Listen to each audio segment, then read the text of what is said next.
Hi, my name is Javier Sanchez and I work in youth prevention. I've done it for over 20 years and I love what I do. I love being around young people, especially two young people in particular, my son and my daughter. And I remember one time when my son was a senior in high school, it was a Friday night, he was gonna go hang out with some friends. Long story short, he didn't come home that night. We didn't see him, we didn't hear from him, he wasn't answering his phone, we couldn't find him. The house he said he was gonna be at, he wasn't even there. When we finally tracked him down the next morning, he was at another friend's house who we'd never even met before, and they had definitely engaged in some behavior the night before that he knew his mother and I did not approve of. I was scared, I was angry, I was frustrated because I thought this crisis moment could have ended up being catastrophic. I felt like I had no control over the situation. And so I wanted to go off on him. I wanted to, ground him for the rest of his life and take away his car and shut down his bank account and do all these things to control the behavior, to control him, to control who he was with, to control what he was doing. And as parents, when we try to control those things, most likely it's going to backfire. So I talked to some other parents, I talked to some of my mentors who I trust and respect, and I figured out a formula for how to manage the situation. The first thing I needed to do was ask myself, what really happened? And come to the understanding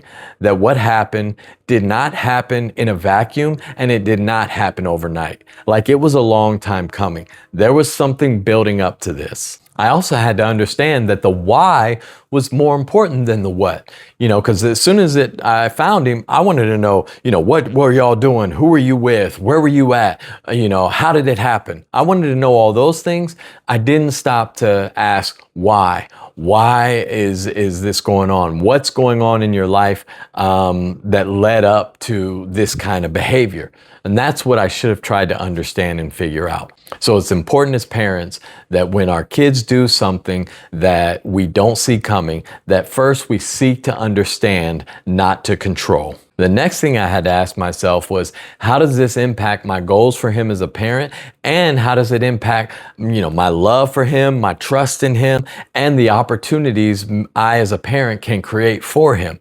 And what I had to figure out for myself and what his mom and I had to make sure he understood was that our love for him had not wavered or changed.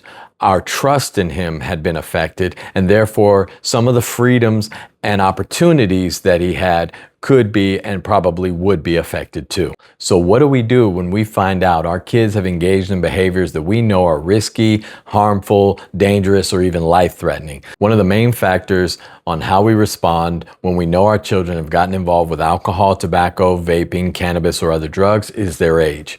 If they're 12 and under, seek professional help immediately. There's something going on that may be out of our realm of understanding, and we need to connect with, as soon as possible, experts in the field who know how to deal with preteen adolescents who have gotten involved with alcohol, tobacco, vaping, cannabis, or other drugs. If they're 12 and under, seek help immediately. If your child is 13 or over, one of the first things we need to do is seek understanding about what's going on, what the bigger picture is. And so one of the things that can help us do that is by asking open-ended questions. An example of an open-ended question would simply be, help me understand what's happening. Help me understand what's going on. Make it clear to them that you love them and that your number one goal is to rebuild the trust between you and them. The word trust simply means consistent predictability. If I can consistently predict my child's behavior, it makes me feel better about giving my child freedoms and opportunities. Trust equals opportunity. When trust has been broken, freedom and opportunities go away. So how do they restore that trust and rebuild it after they've gotten involved with alcohol, tobacco, vaping, cannabis, or other drugs? First of all, we need to be clear and make sure that they understand that until trust has been rebuilt, whatever the parameters are, no car or no cell phone or no hanging out with friends unaccompanied by an adult or no staying out past a certain hour, whatever the parameters are that fit your situation, we need to be clear and consistent about those parameters. And how do they prove they are trustworthy? They need to have consistent, clean drug tests. If they have consistent, clean drug tests, then they earn your trust back and they earn freedoms and opportunities back. And if they don't have consistent clean drug tests after these parameters have been set, then it's time to seek help from others, getting help from experts in the field of youth substance abuse and addiction. We need to remind our kids that we love them, we care about them, and we want to rebuild that trust with them so that we can do everything we can as parents to help them live happy, healthy, and productive lives.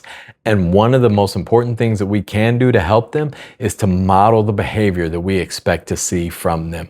So if we expect them to be consistently predictable and trustworthy, we need to be consistently predictable and trustworthy. If we expect them to make healthy choices when it comes to alcohol, tobacco, vaping, cannabis, and other drugs, we need to make healthy choices when it comes to those things as well. We need to model the behavior that we expect to see from our kids so that they can experience life in a healthy, positive, and productive way.